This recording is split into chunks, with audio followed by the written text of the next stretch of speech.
जय हिंद दोस्तों, welcome to today exam classes. दोस्तों आज के इस वीडियो में हम राजस्थान के रीति रिवाज एवं प्रत्यय से जुड़े कुछ मोस्ट इंपोर्टेंट क्वेश्चन आंसर याद करेंगे जो आपके REET, VDO mains, forest guard और लैब असिस्टेंट एग्जाम के लिए बहुत ही मोस्ट इंपोर्टेंट क्वेश्चन आंसर हैं।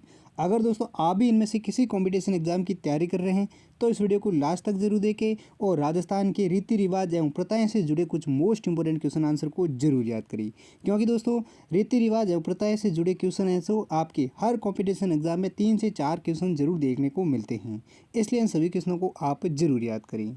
तो चलिए देखते हैं इस वीडियो का पहला क्वेश्चन। पहला क्वेश्चन है, राजस्थान में सती प्रथा सबसे ज़्यादा किस जाति में प्रचलित है थी? तो इस सवाल का सही जवाब देगा ऑप्शन बी, यानी राजस्थान में सती प्रथा है जो सबसे ज़्यादा राजपूत जाति में प्रचलित थी। नेक्स्ट अगला दूसरा क्वेश्चन है, 16 संस्कारों में से पहला संस्कार कौन सा है? तो इस सवाल का सही जवाब देगा ऑप्शन सी, यानी 16 संस्कारों में जो पहला संस्कार है वो गर्भाधान का पहला संस्कार माना जाता है। नेक्स्ट अगला तीसरा क्वेश्चन है, जलवा या कुआं पूजन किस सांस्कृतिक परंपरा से संबंधित हैं? तो इस सवाल का सही जवाब देगा ऑप्शन ए, यानी जलवा पूजन या कुआं पूजन है वो पुत्र जन्म सांस्कृतिक परंपरा से संबंधित हैं, यानी पुत्र के जन्म के ऊपर अवसर पर ही जलवा या कुआं पूजन किया जाता है। अगला नेक्स्ट चौथा क्वेश्चन है, भारत का वह कौन सा प्रथम शासक था जिसने सती प्रथा पर रोक हेतु आदेश जारी किए थे? तो इस सवाल का सही जवाब देगा ऑप्शन ए, यानी भारत का मोहम्मद बिन तुगलक शासक था जिन्होंने सती प्रथा पर रोक हेतु आदेश जारी किए थे। किस शासक ने? मोहम्मद बिन तुगलक ने। नेक्स्ट अगला पांचवा क्वेश्चन है, किस प्रथा के अनुसार पत्नी अपने पति को छोड़कर किसी अन्य पुरुष के साथ रह सकती हैं? तो इस सवाल का सही जवाब देगा ऑप्शन ए, यानी नाता एक ऐसी प्रथा है जिसके अनुसार पत्नी है वो अपने पति को छोड़कर किसी अन्य पुरुष के साथ रह सकती हैं, और नाता प्रथा है वो विशेषतः आदिवासियों में एक प्रचलित प्रथा है। नेक्स्ट अगला छठा क्वेश्चन है, तारणा विवाह किस जनजाति में प्रचलित हैं? तो इस सवाल का सही जवाब देगा ऑप्शन ए, यानी तारणा विवाह की जो प्रथा है वो ग्रास्य जनजाति में एक प्रचलित प्रथा है। नेक्स्ट अगला सातवां क्वेश्चन है, समाधि प्रथा पर सर्वप्रथम रोक किस रियासत में लगाई गई थी? तो इस सवाल का सही जवाब देगा ऑप्शन है डी, यानी समाधि प्रथा पर रोक है वो सर्वप्रथम जयपुर रियासत में सन 1844 ईस्वी में लगाई गई थी। कब लगाई गई थी? सन 1844 में। और किस रियासत में? जयपुर रियासत में। नेक्स्ट अगला क्वेश्चन आठवां है, शारदा एक्ट संपूर्ण भारत में कब लागू हुआ था? तो इस सवाल का सही जवाब देगा ऑप्शन डी, यानी शारदा एक्ट है जो 1 अप्रैल 1930 को संपूर्ण भारत में लागू हुआ था, और शारदा एक्ट है जो एक बाल विवाह रोकथाम के लिए एक बनाया गया अधिनियम है जो पूरे भारत में 1 अप्रैल 1930 को लागू किया गया था। अगला नेक्स्ट नौवां क्वेश्चन है, शारदा एक्ट के संस्थापक राय बहादुर हरबिलास शारदा राजस्थान के किस जिले से थे? तो इस सवाल का सही जवाब देगा ऑप्शन ए, यानी शारदा एक्ट के संस्थापक राय बहादुर हरबिलास शारदा हैं वो राजस्थान के अजमेर जिले के रहने वाले थे।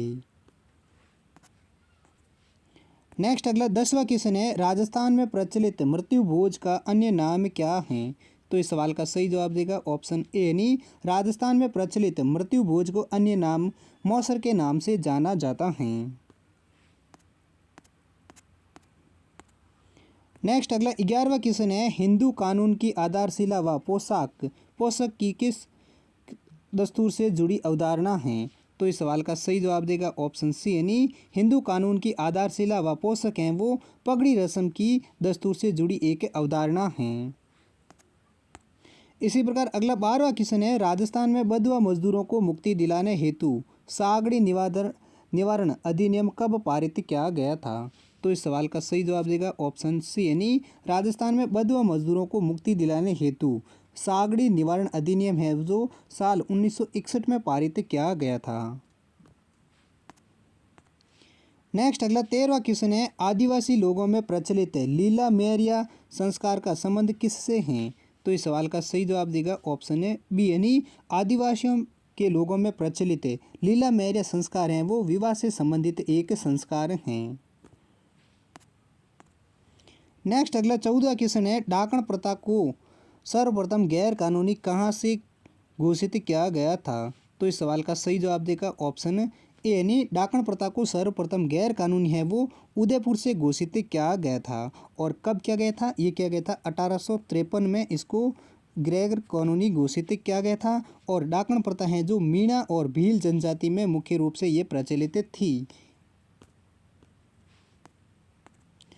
अगला नेक्स्ट 15वां क्वेश्चन है, बाल विवाह प्रतिषेध अधिनियम 2006 कब से लागू किया गया था? तो इस सवाल का सही जवाब देगा ऑप्शन बी, यानी बाल विवाह प्रतिषेध अधिनियम 2006 हैं वो 1 नवंबर 2007 से लागू किया गया था। ये कानून कब बनाया गया था? 2006 में। और इसे लागू कब किया गया था? 1 नवंबर 2007 से। कौन सा कानून? बाल विवाह प्रतिषेध अधिनियम। अगला नेक्स्ट 16वां क्वेश्चन है, नमाज पढ़ने से पूर्व शुद्धि के लिए हाथ पांव धोने की क्रिया क्या कहलाती हैं? तो इस सवाल का सही जवाब देगा ऑप्शन है बी, यानी नमाज पढ़ने से पूर्व शुद्धि के लिए हाथ और पांव धोने की क्रिया है वो वजू कहलाती हैं। दोस्तों ये सवाल काफ़ी इंपॉर्टेंट सवाल है, क्योंकि ये हाल ही में वजू हैं जो काफ़ी चर्चा में है। क्योंकि हाल ही में भारत में ज्ञानवापी एक मस्जिद में वहाँ पर शिव जी का एक शिवलिंग मिला था, जहाँ पर मुसलमान इस मस्जिद में हाथ और पांव धोते थे। लेकिन अभी ये काफ़ी वजू स्थान है जो काफ़ी चर्चा में चलता है।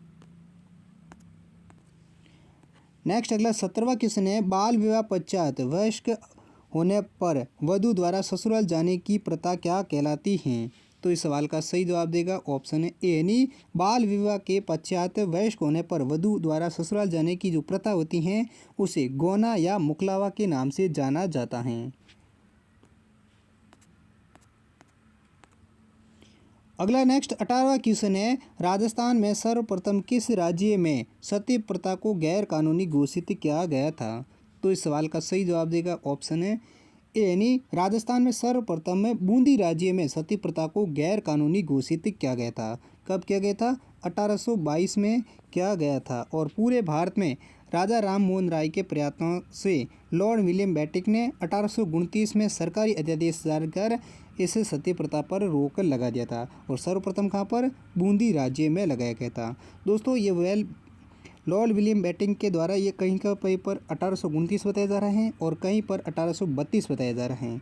ये आप ऑप्शन के हिसाब से देख लें, अगर 1829 है तो 1829 को सही करना है, या 1832 है तो 1832 से करना है।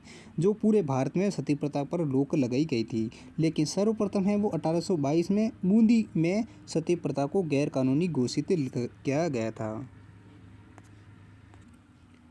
नेक्स्ट अगला 19वां क्वेश्चन है, 1856 में पारित विधवा पुनर्विवाह अधिनियम किसके प्रयासों का परिणाम है? तो इस सवाल का सही जवाब देगा ऑप्शन सी, यानी 1856 में पारित विधवा पुनर्विवाह अधिनियम है वो ईश्वर सिंह विद्यासागर का एक प्रयास का परिणाम है। कब किया गया था विधवा पुनर्विवाह अधिनियम पारित? 1856 में। और ये किसके प्रयासों का परिणाम है? ईश्वर सिंह विद्यासागर का एक परिणाम है। अगला नेक्स्ट क्वेश्चन 20वां है, दास प्रथा पर रोक सर्वप्रथम किस गवर्नर जनरल ने लगाई थी? तो इस सवाल का सही जवाब देगा ऑप्शन ए, यानी विलियम बेंटिक हैं जिन्होंने दास प्रथा पर सर्वप्रथम में रोक लगाई थी। अगला नेक्स्ट 21वां क्वेश्चन है, विधवा पुनर्विवाह अधिनियम पारित करने वाले जनरल गवर्नर कौन थे? तो इस सवाल का सही जवाब देगा ऑप्शन सी, यानी लॉर्ड डलहौजी हैं जिन्होंने विधवा पुनर्नियम अधिनियम पारित करने वाले गवर्नर जनरल थे। कौन थे? लॉर्ड डलहौजी। अगला नेक्स्ट 22वां क्वेश्चन है, विवाह के समय वधू के लिए वर पक्ष द्वारा जो आभूषण ले जाए जाते हैं उन्हें क्या कहते हैं? तो इस सवाल का सही जवाब देगा ऑप्शन सी, यानी विवाह के समय वधू के लिए वर पक्ष की और जो आभूषण ले जाए जाते हैं उन्हें बरी या पडला के नाम से जाना जाता है। इसी प्रकार अगला नेक्स्ट 23वां क्वेश्चन है, पगड़ी बांधने की रस्म किससे संबंधित हैं? तो दोस्तों इस सवाल का सही जवाब कौन सा है वो आप कमेंट सेक्शन में लिखकर जरूर बताइए। सवाल क्या है? पगड़ी बांधने की रस्म है वो किससे संबंधित हैं?